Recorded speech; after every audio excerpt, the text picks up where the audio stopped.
Right now, a major winter storm set to throw a wrench in post-holiday travel across the country, where you may need to budget some extra time or rebook. And that winter storm will impact us here in Wisconsin. We have an alert day. I'll talk more about it coming up. Plus, no love for the Packers. What Coach Matt LaFleur has to say about Jordan Love being out for their important matchup against the Ravens today. Good morning and thanks for joining Weekend Mornings. I'm Armand Rahman, filling in for Michelle Renee Quinn. And I'm Jacob Montesano. We got a little bit of a quiet day today before that alert day begins tomorrow. Yes, exactly. Watching that and getting that taste of winter again. Yeah, it's going to feel a lot more like winter again next week. But right now, the story is still the fog. Let's take a look at current visibility out there, mainly for areas to the south and to the west. And it's also not quite as bad as it was yesterday morning. But taking a look outside from Platteville, you can see that fog firsthand. And this is really the case across southwest Wisconsin and areas to the south and west of that across Iowa. Now, over the next couple of hours, the fog will continue to get better. And by the afternoon, not really going to be a factor, although we may see some more fog move back into our area later in the night into tomorrow morning. But then as that system rolls through, the fog will clear up and then the snow will begin. But before then, here's a look at today's forecast. Plenty of cloud cover, highs near 40. Little breeze, but overall not too windy. And as we take a look at La Crosse's forecast, very similar. Plenty of cloud cover, highs near 40. These were also the temperatures the temperatures and conditions we saw yesterday. But then as we get towards tomorrow afternoon, especially tomorrow night through Monday morning, we have that alert day. We'll see some snow, much colder temperatures, and very strong winds. I'll talk about all of this coming up. We'll check back in with you in a little bit, Jacob. Thank you. A major winter storm is hitting parts of the Northeast this morning, and it could complicate travel for millions returning home this weekend after Christmas. CBS News correspondent Wendy Gillette reports from New York. Snow started falling early last night on Long Island in New York, where Governor Kathy Hochul declared a state of emergency. New York City could get its heaviest snowfall in almost 4 years. I have slowed down tremendously. I'm driving at 5 to 10 miles per hour on the roads right now. We have extra staff on duty to help with the anticipated snowfall and cold conditions. The storm is expected to deliver a mix of snow, ice, and freezing rain. Ice came first to Mayville, New York, while a slushy mix fell in Allentown, Pennsylvania. Millions are heeding warnings to stay home. Do you think I'm looking forward to snow? No, I'm not. I'm sorry. Just hunkering down, getting some food, put on a crock pot and enjoy the show. The system first brought slippery conditions to parts of the Midwest, including near Detroit. Enough heft to snap power lines and tree branches across Michigan. The storm is hitting as a record number of Americans travel for the holidays, according to AAA. We got here hours early, actually, so we've got some time to play around with. Thousands of flights were delayed or canceled. Wendy Gillette, CBS News, New York. All right, Wendy Gillette, thank you here. And now, new this morning, a modified car is now a burned metal husk after it caught fire and engulfed an entire garage in flames in Columbus. Around 4 yesterday afternoon, the Columbus Fire Department responded to a home on Vista Circle, a neighborhood right across the highway from Kestrel Ridge Golf Course. Flames were coming out of the garage and consuming the car. One person was sent to Prairie Ridge Hospital for his injuries. No firefighters were injured, and multiple surrounding agencies assisted in the response. And turning to Rock County, where authorities are trying to figure out what killed 2 adults inside of a home. Rock County Sheriff's deputies were performing a welfare check at a residence on Marsh Road in the town of Magnolia. That's near the Magnolia Advent Church. Inside, they found 2 adult-aged people dead. Deputies say there is no threat to the public as the investigation continues. And Governor Tony Evers and the Wisconsin Housing and Economic Development Authority are awarding $2 million in grant funding to help Wisconsin's most vulnerable residents. The money will support emergency shelters, transitional housing, and extremely low-income housing projects in 27 counties. It'll create or improve more than 1,500 beds and housing units statewide. Officials say the grants will help people facing homelessness, domestic violence, and mental or physical health challenges while strengthening local communities. And Wisconsin is joining a lawsuit to block the Department of Health and Human Services from enforcing a ban on gender-affirming care for minors. Health Secretary Robert F. Kennedy Jr. unveiled that plan earlier this month, calling those procedures, quote, malpractice. And in a statement on joining the suit, Wisconsin's Attorney General Josh Kaul said in part, quote, Secretary Kennedy must not be permitted to exercise major influence by decree over what health care is available. Allowing the HHS Secretary to do so could have sweeping consequences for access to quality, evidence-based health care, end quote.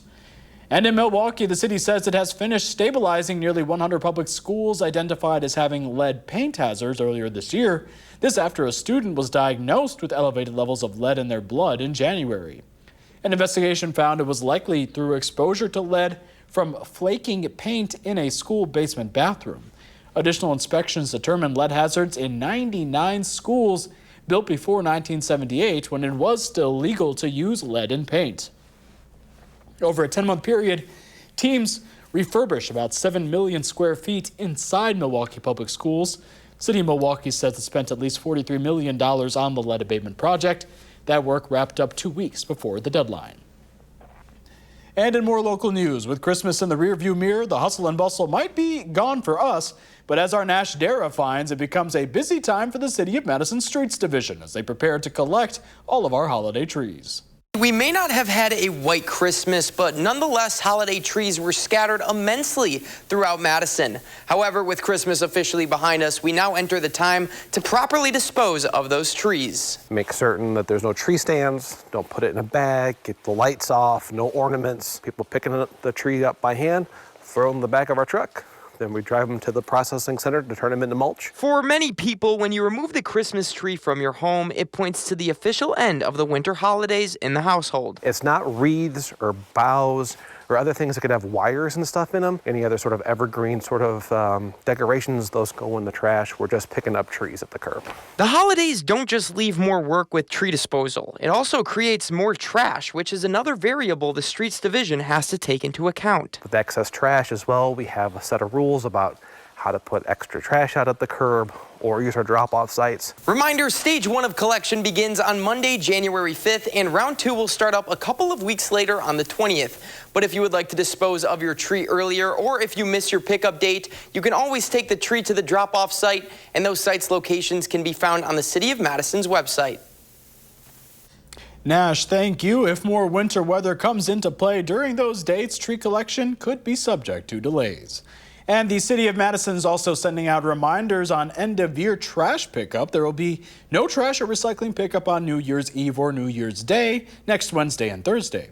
If your regular collection day is Tuesday or Wednesday, carts must be at the curb by 6:30 Tuesday morning. Thursday and Friday routes should set carts out by 6:30 on Friday morning. Drop-off sites will also be closed both days and reopen next Friday. And on Wall Street today, the Dow dropped 20 points, the Nasdaq down 20, and the S&P 500 down just 2 points. All right, another check of your weather with Jacob Montesano. Jacob?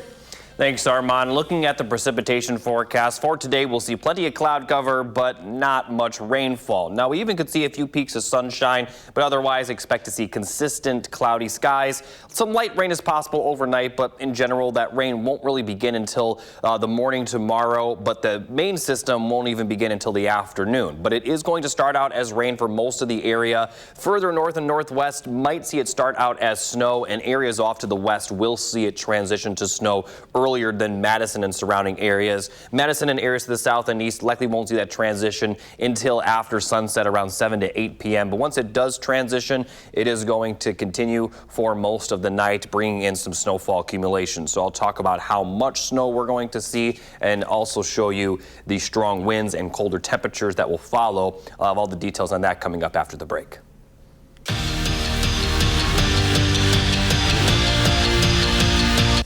In sports today, during the Pack's loss to the Bears last week, quarterback Jordan Love was sacked hard and had to leave the game. As senior Packers writer Jason Wilde explains, the team will have to keep dealing with his absence tonight against Baltimore. Good morning, everybody, from Lambeau Field. The Packers getting ready to take on the Baltimore Ravens tonight, and they will do so without Jordan Love, their starting quarterback. He has been ruled out after he did not pass the NFL's concussion protocols. He suffered that concussion last Saturday in Chicago. In his place, Malik Willis will get the start. And while Malik Willis will only be making his third start as a Packer, Matt LaFleur knows that he is more than up to the task, and he won't be fazed by the moment. It's credit to him. It's his ability. What's so cool about it, and I don't know if you guys get the feel on game day when you're watching it, just how even keel he is. I mean, I don't think his heartbeat even goes up a blip when it's all of a sudden, hey, grab your helmet, you're going in the game.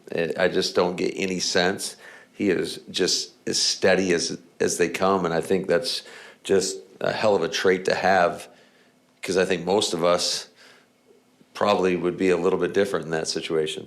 We'll have more on Willis and everything else you need to get ready for Packers-Ravens on our website, channel3000.com. And while you're there, make sure you sign up for our Packers newsletter, which delivers our coverage directly to your inbox every single day. In Green Bay at Lambeau Field, Jason Wilde, channel3000.com.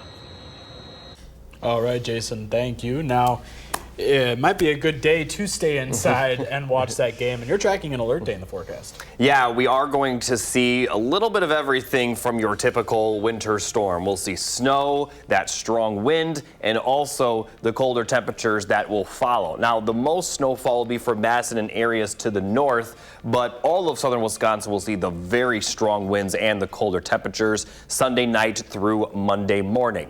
Right now, there's a winter weather advisory in effect for areas just to the north of Dane County. Winter storm watch in effect for areas just north of the Dells. I do expect at least Dane County and counties just to the east and west to be in that winter weather advisory before the system starts. Far southern Wisconsin, maybe not quite, but again, everyone will still see those very strong winds. Now, as we take a look at the timing of all this precipitation, we'll start to see that rain develop tomorrow morning, but the bulk of the precipitation will start in the afternoon and mostly start as rainfall. Areas to the west will see that rain transition to snow first. Madison will see that transition around 7 to 8 p.m. And then once it starts snowing, it is expected to continue throughout the entire night and into Monday morning. Snowfall could be heavy at times, and obviously with the strong winds, we could be talking about blowing and drifting snow as well. Once we get to the late morning Monday, the snow really breaks up, then completely clears out throughout the afternoon, but it will leave behind some snowfall accumulation. Looking at the accumulation forecast, I expect to see around 3 to 6 for Madison, more to the north, especially north of the Dells, and even further north of our area in central Wisconsin. Some areas could receive up to 9 to 10 inches of snow. But notice far southern Wisconsin right now only in the 1 to 3 range. But the track of the system, if it tracks a little further north versus a little further south, that will change the snow totals dramatically. So definitely keep track of Channel 3000 will continue to update the snowfall forecast right now around 3 to 6 for Madison. Now, again, we are going to see those strong winds as well. Sunday morning, still seeing those winds rather calm, but they are going to pick up throughout the day, especially once we get to the overnight hours. Winds are going to be howling. Gusts up around 45 to 50 miles per hour will be possible Sunday night through most of Monday as well. And as we get into Monday afternoon, still very strong. They will calm down a little bit Monday night, but still going to be breezy at that time. And at that point, the temperatures will have already plummeted. So Sunday morning will also feature some mild temperatures like today, but similar as the winds pick up, the temperatures will plummet. And looking at the wind chill forecast, they are going to drop into the negative teens expected by Monday morning. And although it may not be quite as cold the rest of the week, at least in terms of the wind chills, it's still going to be rather cold. So I'll continue talking more about the extended forecast still coming up. All right, Jacob, thank you. We've all heard that reaching daily step goals is important for our health. Some of us hit those big numbers, and some days it's a lot harder. Dr. Rupa Shah joins News 3 Now's Kyrian Lee for this morning's health conversation.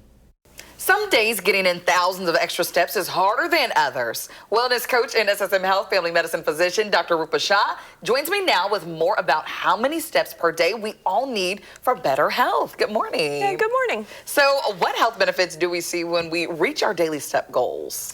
So the goal really is to get more movement. We know that getting more daily movement improves our overall health and reduces our risk for heart disease, reduces our risk for diabetes, certain cancers, dementia, all of those. So the more movement, the better off we're going to be in the long run.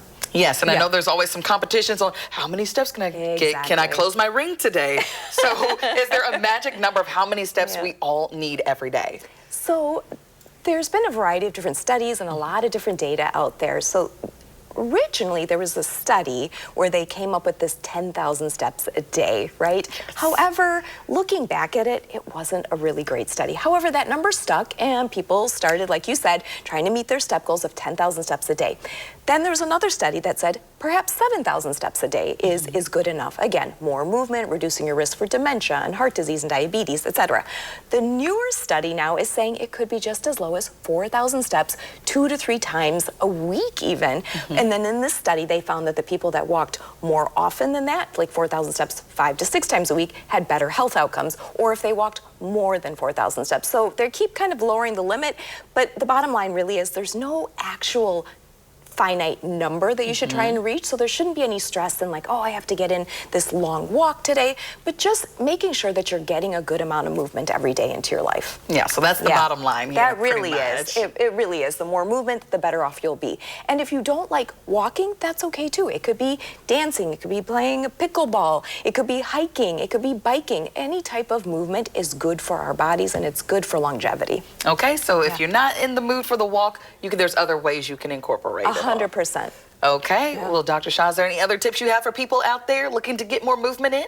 No, I think the thing that I would tell people is winter is coming, right? So I think thinking of some activity that you enjoy doing this winter, whether it's outdoor activity like snowshoeing or skiing or anything indoor in the gym, but find something that you enjoy and then try and stick through it with through the winter time, where we know at times get a little tough here in Wisconsin. Yes, it's a little tough. Well, Dr. Shah, thank you so much for joining us. Yeah, thanks for having me. Well, whether it wasn't quite what someone wanted or it did not fit right, 70% of all holiday gifts will be returned this season. This year, those returns could come with new costs. The National Retail Federation finds that over 70% of merchants have started charging for at least one return option in the past 12 months. They're citing rising shipping costs and cutting down on return fraud. And now you're telling me that you're going to charge me $11.99 or whatever it is to return items? Are you out of your mind? Now we're under a tremendous amount of cost pressure. They're really trying to offset some of the costs that they face in returns by asking shoppers to share some of the burden. David Sobey there co-founded his company Happy Returns that uses these AI robots to help make returns easier. Now, there is a silver lining. This mostly applies to online purchases. In-person shopping and returns are generally still free. But as more retailers add fees and tighten return rules, the Better Business Bureau urges shoppers to slow down before returning gifts. The BBB says stores are not required to offer refunds unless an item is defective, and policies can change during the holidays. Shoppers should check return windows, watch for restocking or shipping fees, and keep receipts and original packaging. The BBB also recommends using credit cards for added protection and making returns as soon as possible to avoid missing any deadlines. Still ahead on Weekend Mornings, how to help your pets get through New Year's Eve fireworks and the sounds of celebration. Plus, as always, Will Loper has 3 things you need to watch. Stick with us. We're back in a bit. Welcome back. Here's a look at your 10-day forecast, starting with La Crosse. Mild with cloudy skies today, highs near 40. Warm start to tomorrow, but those temperatures are going to fall throughout the day. We are going to be seeing that rain to snow mix. It will change to snow much earlier for La Crosse than it will for Madison. And once those temperatures do fall for Monday, they're going to stay on the colder side with highs in the teens and 20s for the rest of the week. And we're going to possibly get to the 40s today, and we may not even get to the 30s after tomorrow. So certainly a lot colder and a lot more winter-like. Not seeing a ton of snowfall after that snow tomorrow night into Monday. But with those cold temperatures, the snow that we do see will likely stick around, as it will be just too cold to melt in general. You know, I just want consistency. That's what I'm too you're old in the wrong for place. This. Yeah, I know. I grew up here. I'm too old for this up and down. Like one day it's spring, the next day it's dead of winter. It's probably going to keep happening for the next couple of months, so strap in. Oh, yeah, strap in. Thanks, Jacob. Well, there's clearly no shortage of films and shows to stream out there. Our Will Loper shares a few of the best in this weekend's 3 Things to Watch.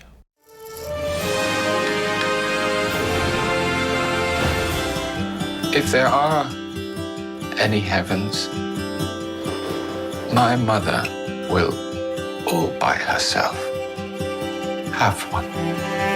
Get out the tissues for Goodbye June, newly streaming on Netflix. Families are hard. Just please. That's why I make sure people get good goodbyes. In Kate Winslet's directorial debut, siblings gather around their ailing mother, played by Helen Mirren, at Christmas. Being part of this family Do you all love your nana? is my biggest adventure. 힘 있는 놈이 세상을 바꾼다고 믿습니다. 나는 지금부터 세상을 바꿀 것이다. Find thrills in Made in Korea, newly streaming on Disney Plus and Hulu. 저는 못 믿으시더라도 제 돈은 믿게 해드리겠습니다. 마르지 않는 돈줄. 자기가 그 돈줄을 쥐고 있습니다.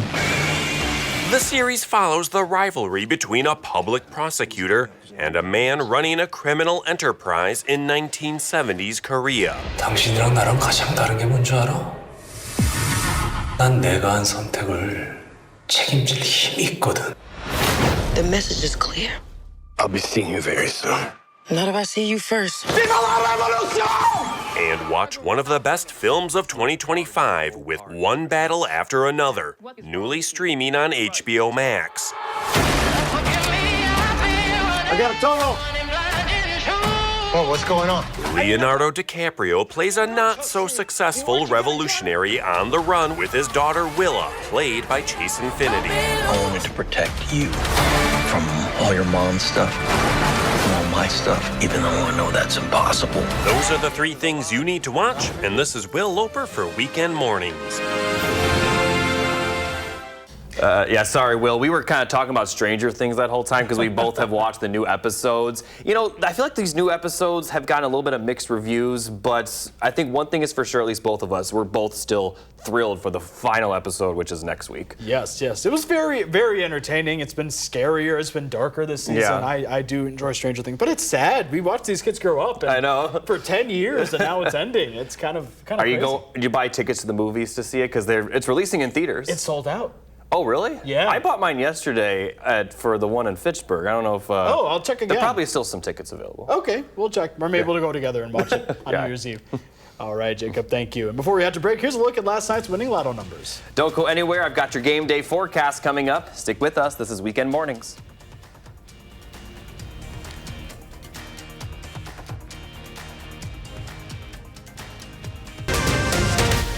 Right now, bringing in 2026 responsibly. We'll show you your options in Madison for finding safe, sober rides home. And we have an alert day in the forecast. I'll talk about what we're going to expect coming up. Plus, a first-hand account from migrants without criminal records that were arrested by ICE in Chicago. It is 8:30, and you're watching Weekend Mornings. Thanks so much for joining us. I'm Armand Rahman, filling in for Michelle Renee Quinn. And I'm Jacob Montesano. Today, going to be almost identical to yesterday weather-wise, before that alert day that begins later in the day tomorrow. Winter is going to come back. And, you know, I keep saying winter is coming. We kind of already saw winter, you know, late November, early December. It's been milder for Christmas week, but it's going to make a return. Yeah, winter is returning. Exactly. Let's take a look first at the fog out there, as that's kind of the story today, similar to yesterday. Visibility down to 1/4 mile in some locations, some places registering visibility at 0 right now. And as we take a look outside, here's a view from Platteville. This is the tower cam there from the Queen Bee radio sky cam. You can see very dense fog in southwest Wisconsin. It is worse for areas further to the south and west, but it isn't quite as bad as it was yesterday morning, and it is going to clear up very quickly. Maybe some fog returns later tonight, but for the most part, the fog tomorrow morning won't be the story. It will be the system that moves in later. But for today, cloudy skies, highs near 40. Probably going to see mostly dry conditions. Some sprinkles are possible, but nothing too heavy. Similar forecast for the cross, and this is also a very similar forecast to what we saw yesterday. But tomorrow is where things change. Now, before we get to tomorrow, here's a look at that Packers game forecast. We are going to see a small chance of light rain, and although the chance of light rain will be there all game, it's probably not going to rain all game, and it may not rain at all, just a very small chance of it. Temperatures in the upper 30s, not too cold. Rain won't be too much of a hazard, but if the game was tomorrow, it'd be a lot different, but thankfully it is tonight, so we are going to see that alert day begin tomorrow, and I'll talk more in detail about it coming up a bit later. All right, Jacob, thank you. A modified car is now a burnt husk after it caused fire and engulfed an entire garage in flames in Columbus. Around 4 yesterday afternoon, the Columbus Fire Department responded to a home on Vista Circle, a neighborhood right across the highway from Kestrel Ridge Golf Course. Flames were coming out of the garage and consuming the car. One person was sent to Prairie Ridge Hospital for his injuries. No firefighters were injured, and multiple surrounding agencies assisted in the response. Turning to Rock County, where authorities are trying to figure out what killed 2 adults inside of a home. Rock County Sheriff's deputies are performing a welfare check at a residence on Marsh Road in the town of Magnolia. That's near the Magnolia Advent Church. Inside, they found 2 adult-aged people dead. Deputies say there is no threat to the public as the investigation continues. Well, it's almost time for New Year's Eve celebrations, and the Madison Metro is not offering extended ride services for the holiday this year, leaving some to figure out other ways home. Our Maya Tate talked to the Director of Public Affairs for AAA to learn about how their Tow-to-Go program helps keep impaired drivers off the road. If you find yourself in a situation where your only way home would be to drive impaired, AAA offers a free ride program that will not only pick you up, but also tow your car, so you don't need to find a way back to your car the next day. The service is available to the overall public, whether you have a AAA membership or not. You really can't stress enough the importance of having a plan before you go out. There just really is no excuse to ever get behind the wheel when you know you're impaired. The risks of doing so to yourself and to others is just unacceptable. And this is our small way of making sure that there really are no excuses at the end of the night to make that dangerous choice. AAA does note that Tow-to-Go is intended to only be used as a last resort, so you can't plan a ride in advance. They also suggest that everyone should plan on having a designated driver or using a rideshare. Tow-to-Go is typically available around major holidays such as New Year's Eve, Thanksgiving, and St. Patrick's Day. For more information on the service, you can check out AAA's website. Again, that was Maya Tate reporting. Maya, thank you. To get a free ride within a 10-mile radius, you can call 855-2TOW-TO-GO. And New Year's Eve celebrations are a ton of fun, but they can be very stressful for you and your neighbor's pets. Animal advocates warn loud fireworks can send pets fleeing in fear, leading to a surge in lost animals this holiday. So they recommend keeping animals indoors in quiet rooms, equipping them with current ID tags or microchips, and having a plan in place if they do escape. Tools like Fido Alert, a free pet alert service, helps notify neighbors when a pet goes missing. All right, still to come, that first-hand account from migrants who were detained by ICE despite having no criminal record. And before we head to the break, if you have a little turning 3 soon, let us know so we can wish them a happy birthday and share their picture on TV. You're watching Weekend Mornings. Keep it here. Forward. Welcome back. Let's take a look at the precipitation forecast this weekend. Today will feature plenty of cloud cover, but very little rain, if any. Just some light sprinkles are possible. Could even see some peaks of sunshine at times. Then as we get towards tomorrow, there will be some rain in the morning, but the bulk of the system will move in the afternoon. Starting out as rain, then transitioning to snow, and that transition will happen much earlier for areas to the west and northwest. Likely going to happen for Dane County around 7 to 8 p.m. And then once it does transition to snow, we are expected to continue to see snow throughout Sunday night and into Monday morning, finally breaking up by the time we get to the daylight hours Monday morning and then clearing out by Monday afternoon. It certainly will leave some snow accumulation behind. I'll talk about how much is expected and also show you the windy conditions and the colder weather that will follow, all coming up after the next break. All right, winter is returning, eh, Jacob? Yeah, that's the words today because it hasn't felt like it, but it will next week. All right, thank you. And the Trump administration is touting the arrests of thousands of undocumented people as part of its immigration crackdown. But what they leave out, many migrants arrested during an operation this summer in Chicago have been released. Federal judges have ruled detentions without bond hearings violate migrants' rights. And now an appellate court is considering whether hundreds more should be released. It's a lawsuit that accuses the government of violating a consent decree prohibiting warrantless arrests. CNN's Whitney Wild spoke with migrants released about their experience. Hey, please, leave her alone. She just working here. These are moments of heartbreak. She got babies, bro. Please. And homecoming.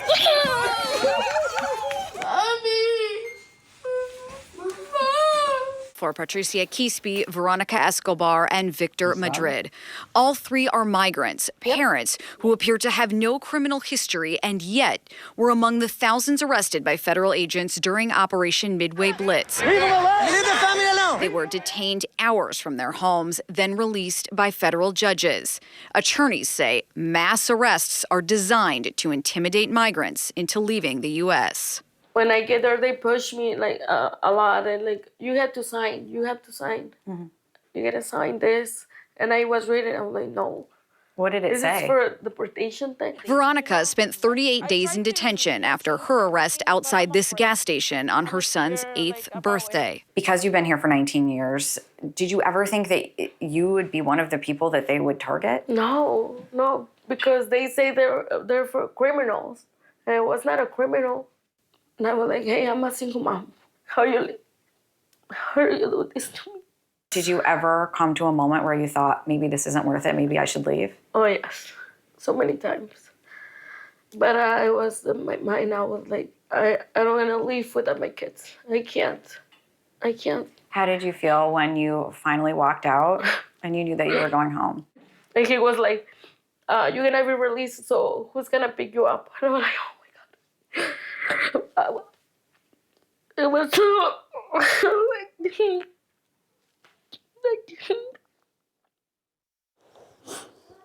Patricia also has an 8-year-old son. She sought asylum from Ecuador and has a work permit. Yet in October, she was arrested at a flea market. Leave it at home, man. Me decían que firmara, pero yo no quise firmar cuando me procesaron. Y le dije que no quería firmar. Entonces no lo firmé. What was the hardest part about being in detention? El trato que me sacaron esposada, encadenada. Para mí esa es muy traumado porque nunca yo he vivido eso. What is giving you hope now that you're home? Es que ya no tengo para nada. Estos son los momentos que uno más recuerda. Victor is a Colombian citizen who moved to Venezuela, then fled the violence there. October 1st, federal agents arrested him while he sold street food. How did you feel when you made that call to tell your family that you had been taken by ICE? Tomé el teléfono en la mano y duré varios minutos. No sabía cómo hablar, cómo darle esa noticia a mi esposa. Que uno no sabe qué va a pasar con uno y no le dicen. Que lo abruma uno también el traslado, que le ponen a uno cadenas. Yo he sido una persona así, trabajadora, al lado de mi familia todo el tiempo. No soy un criminal. As Victor heads to an ICE appointment, we ask if the stress is worth staying. Aquí estamos seguros y nos queremos quedar aquí. Are these arrests about public safety?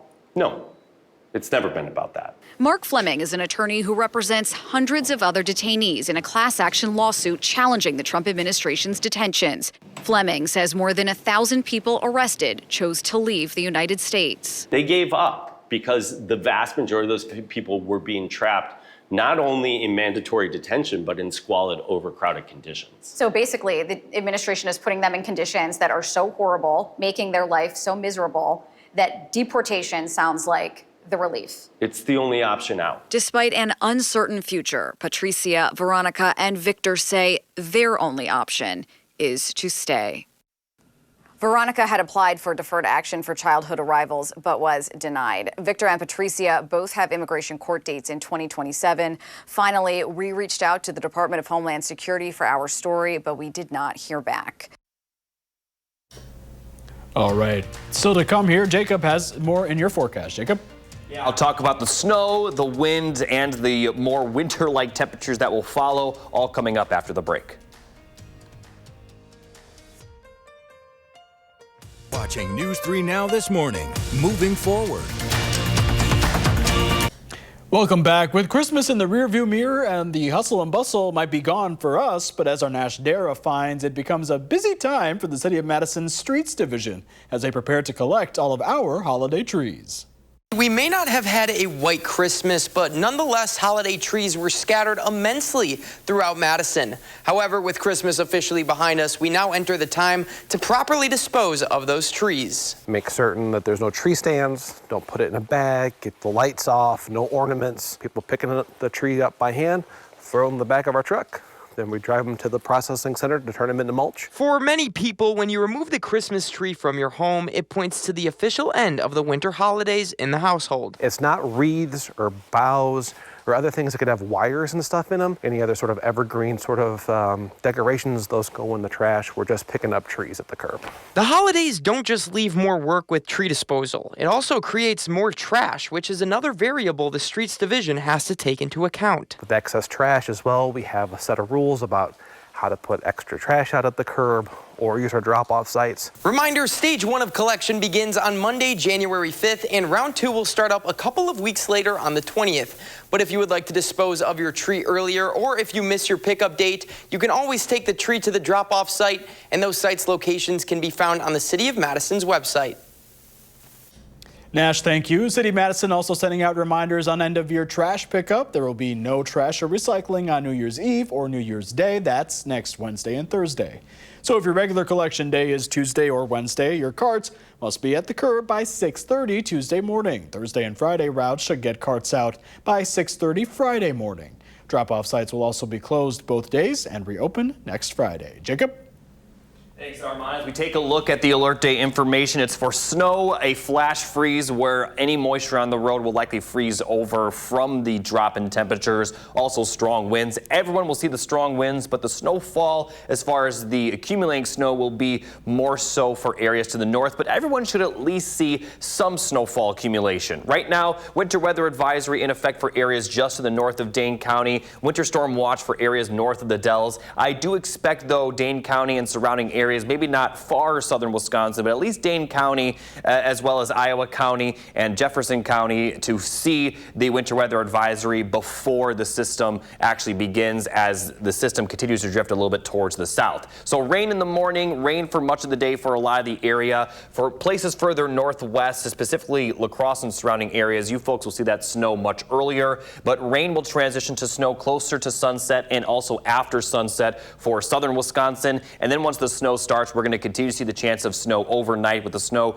possibly being heavy at times, and with the windy conditions, we are also expecting some blowing and drifting snow, so visibility will likely be very low at times. And then as we get towards Monday, some light snow in the morning before clearing out in the afternoon. But before the system clears up, we are going to see that snowfall accumulation. Right now, I expect around 3 to 6 for Madison, 1 to 3 for far southern Wisconsin, but a lot more further north of the Dells, around 6 to 9 inches, and then north of our area entirely in central Wisconsin, some areas could see upwards of 9 inches of snowfall. So the total snowfall could definitely change depending on the track of the system, but right now this is what we expect. Definitely stay tuned over the next 24 hours for an updated snowfall totals look. Now, looking at this wind gust, calm for Sunday morning, calm for today as well. And then as we get towards the overnight hours Sunday, that's when the winds really pick up. And for Sunday night and Monday, we could be seeing gusts up around 45 to 50 miles per hour, starting to let up a little bit Monday night into Tuesday, but by then the temperatures will have already plummeted. Now, Sunday morning will start out mild. We'll see temperatures in the 40s possibly, but as that cold front moves through in the late afternoon and evening, temperatures will plummet and wind chills will drop all the way into the negative teens. And for the most part, it is going to remain cold for much of next week. Maybe not this cold, but not nearly as mild as it will be today and early tomorrow.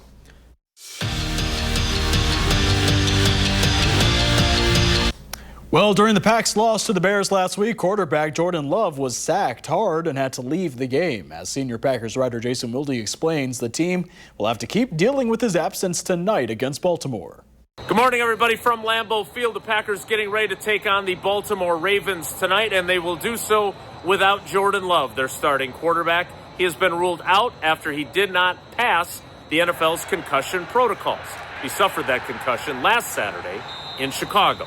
In his place, Malik Willis will get the start, and while Malik Willis will only be making his third start as a Packer, Matt LaFleur knows that he is more than up to the task, and he won't be fazed by the moment.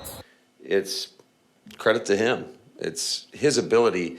What's so cool about it, and I don't know if you guys get this, the feel on game day when you're watching it, just how even keel he is. I mean, I don't think his heartbeat even goes up a blip when it's all of a sudden, hey, grab your helmet, you're going in the game. I just don't get any sense. He is just as steady as they come, and I think that's just a hell of a trait to have, because I think most of us probably would be a little bit different in that situation. We'll have more on Willis and everything else you need to get ready for Packers-Ravens on our website, channel3000.com. And while you're there, make sure you sign up for our Packers newsletter. which delivers our coverage directly to your inbox every single day. In Green Bay at Lambeau Field, Jason Wilde, Channel3000.com. Jason, thank you. Kickoff is set for 7 p.m. tonight. We'll be right back. Watching News 3 Now this morning. Moving forward. Jacob, final check of your forecast. Yeah, we're going to see those mild temperatures again today. Highs near 40, plenty of cloud cover. Mild to start tomorrow, but that system moves in the afternoon, starting out as rain, then transitioning to snow. It also will bring in very windy conditions and much colder temperatures by Monday. And we also are going to see those temperatures stay cold, especially get colder again as you get towards New Year's. The morning of Thursday and Friday, January 1st and 2nd, we could see those wind chills back below zero. So winter, as we mentioned, is returning. There we go. Unfortunately or fortunately, however you look at it. But it'll be a good time to stay inside and stay toasty. Well, thanks so much for joining us, everyone. You can always catch us streaming on Channel 3000 Plus. For now, have a good rest of your Saturday.